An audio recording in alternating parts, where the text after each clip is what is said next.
दुसरी राहुरीची पोटनिवडणूक देखील बिनविरोध करण्यासाठी भाजपचे प्रयत्न सुरू आहेत। निवडणुकीमध्ये सहकार्य करावं अशी भाजपनं प्राजक्त तनपुरे यांच्याकडे मागणी देखील केली। प्रदेशाध्यक्ष रवींद्र चव्हाण, मंत्री राधाकृष्ण विखे पाटील यांनी देखील त्यांची भेट घेतली आहे। राहुरीमध्ये जाऊन विखे चव्हाण यांनी प्राजक्त तनपुरे आणि त्यांच्या भावाशी चर्चा केली आहे। राहुरीची सर्व विकास कामं पूर्ण करू असं रवींद्र चव्हाण यांनी आश्वासन देखील या भेटीच्या दरम्यान दिलंय। तर चव्हाणांनी फोनवरून तनपुरे यांचं देवेंद्र फडणवीसांशी बोलणं देखील करून दिलंय।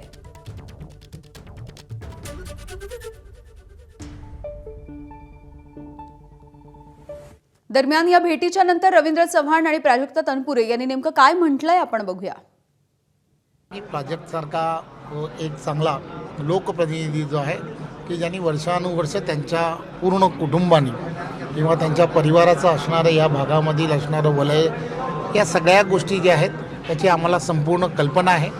परंतु आज पोटनिवडणुकीच्या संदर्भामध्ये ज्यावेळेला आज अंतिम दिवस आहे उमेदवारी अर्ज भरण्याचा, त्यामुळे आम्ही त्यांना विनंती करायला आलेलो आहोत। बऱ्याच वेळेला विखे पाटील साहेबही त्यांच्याशी बोललेले आहेत, त्यामुळे आम्हाला खात्री आहे की त्या बाबतीमध्ये ते सकारात्मक राहतील।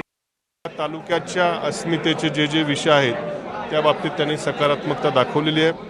तरी देखील एकदा आमच्या सर्व कार्यकर्त्यांची मला ही भूमिका सांगावी लागेल। शेवटी आमचं सगळं हे कुटुंब आहे आणि या कुटुंबातल्या प्रत्येक सदस्याला विश्वासात घेऊन मला हा निर्णय घ्यावा लागेल। एबीपी माझा, उघडा डोळे बघा नीट।